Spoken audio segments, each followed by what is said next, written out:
March 13th, 2026. Mark that exact date on your calendar, because that's the Friday the Detroit Lions either become Super Bowl favorites or let their championship window slam shut forever. While everyone else is busy debating Jared Goff's passing yards, I'm staring at a ticking time bomb in Maxx Crosby's contract that no one, and I mean absolutely no one, is reporting on the local news. We've got just days before his massive 2027 base salary vests and forces John Spytek's hand in Vegas. If Brad Holmes is asleep at the wheel, we're about to watch a Michigan legend put on a Dallas Cowboys or a Baltimore Ravens jersey.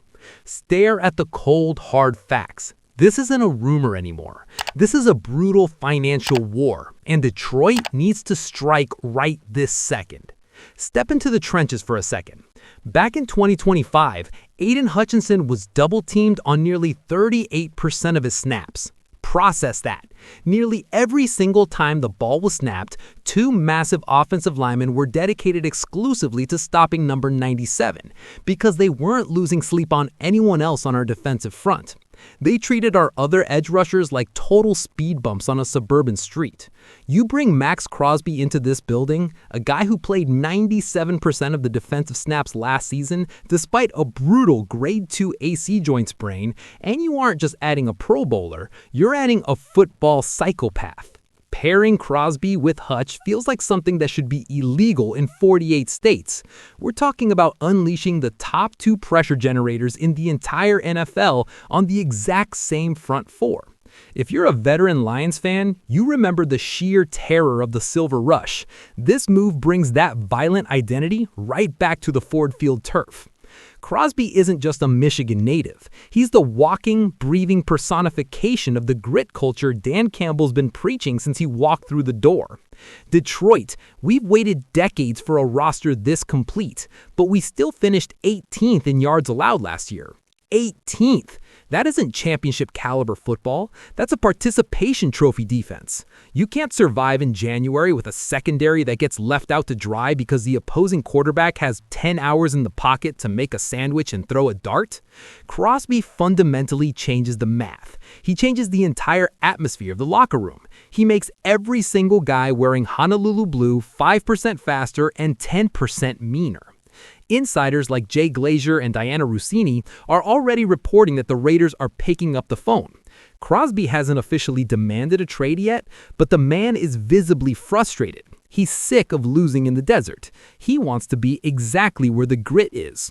But I'm pulling up the raw contract numbers that these network suits are completely ignoring. And the word out of Vegas is that Raiders general manager John Spytek is obsessively trying to move up in the 2026 draft. The Raiders are starving for a franchise quarterback, and they've set their crosshairs on jumping into the top two to grab a generational arm. The problem for them is they don't have the ammunition to get there alone.